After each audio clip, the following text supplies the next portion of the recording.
Hello everybody, Dragon's Bane again. Today's video is going to be on efficiency training in smithing.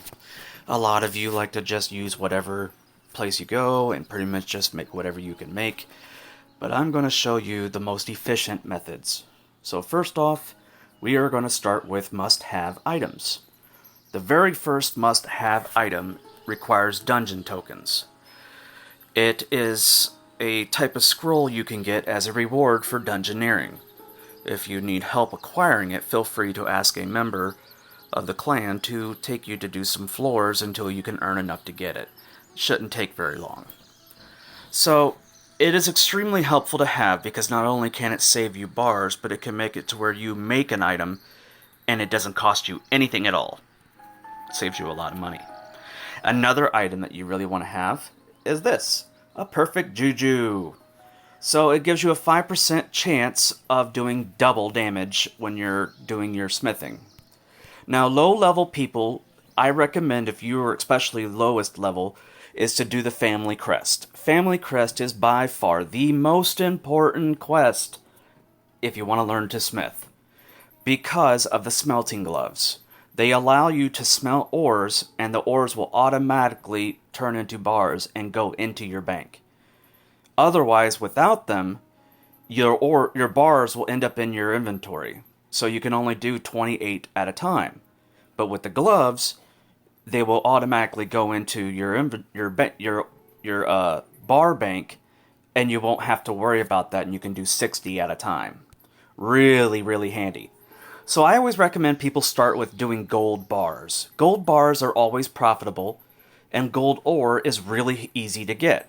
The profit's pretty damn good, especially for DXP.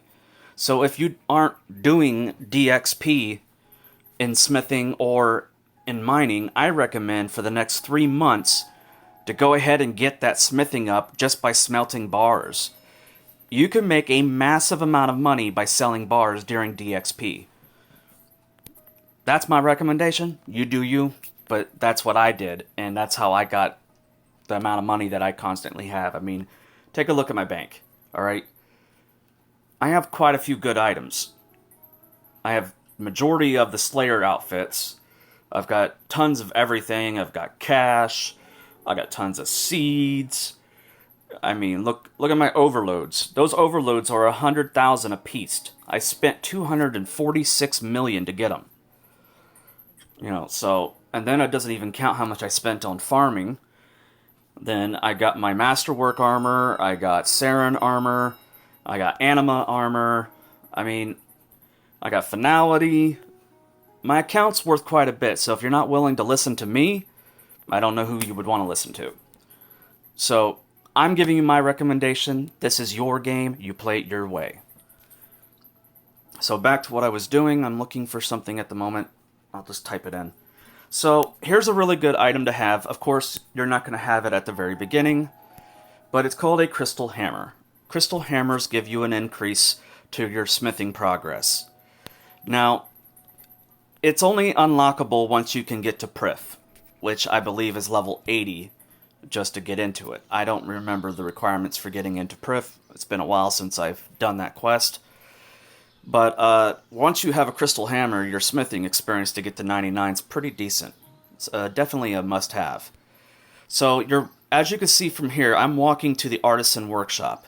What you want to do is find a world where there's a lot of people. This is the only place you ever want to train your smithing. And the more people training here, the better. So you definitely want a full world. And the reason why is for multiple reasons. One, there's a thing called Injector. An injector gives you progress towards your smithing. And so when somebody uses it, everybody that's near him inside this Artisan Workshop gets progress in their smithing because of him using it for the next, I believe it's 15 minutes, but it might be 5. Either way, when there's a lot of people just keep refreshing it over and over again because they're trying to power level. Another thing that is good about this place is, you see these pipes I'm standing on? So every now and then you'll see one of them shooting out gas. That is free experience. So in other words, you go over there and you fix the pipe as soon as you see it. Fix the pipe, go back to smithing. Now, The good thing about being here is that you earn a thing called respect. Respect will get you the smithing outfit, which looks like this. Smithing outfit is absolutely a must. It not only gives you a 6% bonus in your smithing experience, but it also allows you to occasionally make additional bars. Now that is highly profitable. I'm telling you, with 1,000 bars, I average at least 160 extra. That's a lot of freaking bars. So, especially when you're doing like things like elder bars, very, very good. So we're going to go ahead and take a look over here at the rewards. Now, I have the Dwarven Instinct. After you get the outfit, I recommend getting it. You make roughly about 200 to 500 million, and a rare basis, 1 million a day off it alone. And plus, it sometimes gives you EXP lamps. I do it because it's worth doing. So, I don't remember what these do. Oh, yeah, they give you additional respect. I guess if you want to use those, you can. So, right here is what you want. Your smithing outfit piece. That's the first thing you want to get. You want to get that before you get anything else in this game. Trust me, you want it. Huh. I want that. It says it goes on my masterwork. Cool. I might go here and do some smithing just to get that. So, back to what I was saying. So, you want to make your outfits like this. So you start with whatever you can currently make. If you can make rune, you go to rune, and then you go right here. You see this? This is called a rune burial set. So what you do is you go up here to the rune full helm, you click on base, and then you make base. Then you go to the next one. You see that +1? You click on that. And then you do it again. Now, as you can see here, it requires you to have the item in your inventory. If you click on it again, as you can see, the bar amount just went up by 2 to make it into a rune +2. Now, if you go to rune +3, it just doubled again. So now it's 8 bars to make a rune +2. Now, I understand that this is a bit expensive, but trust me, the experience rate you're going to get out of doing this is huge. And that's why I recommend never doing this outside of DXP. If you're training smithing outside of DXP, either you're rich, or not efficient, or you're just doing you. So, you want to do this with each one of the required items. So if you forget which ones you have, you just go right here, it'll tell you which ones you currently have in your inventory. So if you don't have an item, the X will be there. If you do have the item, you'll have a check mark. Once you have the entire outfit set, then you will click on this rune burial set, and you'll say begin project. It will turn it into kind of like a little box. You will take that box and walk right over here and click on this little thing right here. And then you'll click begin project. Now the reason why you do this is you get 111, or wait, this one says you only get 11k experience. Well, that's probably because it's rune. But if you go up to Elder Rune, it's like 192,000 experience. Massive amount of experience. Highly expensive. I wouldn't recommend doing Elder, though. Most people don't do Elder, they do Bane. But some people will if you got the money.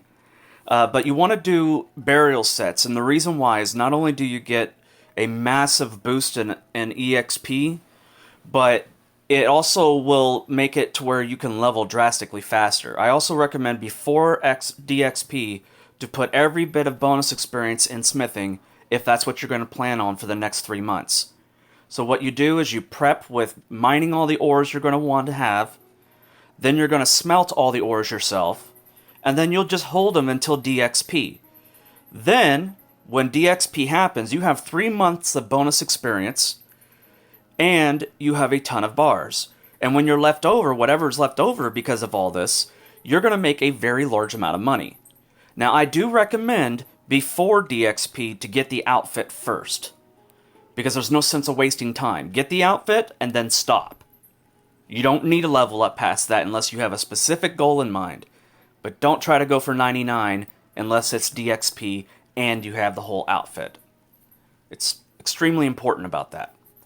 So that kind of covers this up here right here, but there's one more thing that most players don't know nothing about. And this is called the Power Burst of Master, or something like that. My mind always blanks on this stuff. Okay, so... Oh, it's the white one. So this is Power Burst of Master Stroke. And what it does is it increases the amount of progress you make by a humongous amount. So you don't want to do it on something that you can get done in like 10 seconds. So if you can make an item in 10 seconds, don't use it. It has a 2-minute cooldown, and it goes really slow. And they're not exactly the cheapest. So, oh wow, they are the cheapest. Fuck it, do whatever you want to do then. But it's a 2-minute cooldown, don't forget that. I use them mainly on the burials. But at my level, I use Master Stroke constantly. So, it's very helpful to use. I'm telling you, it'll speed up your progress by a drastic amount. And that kind of sums it up, really. That's everything you really need to know. If you have any questions, feel free to leave me some messages, and I will reply back.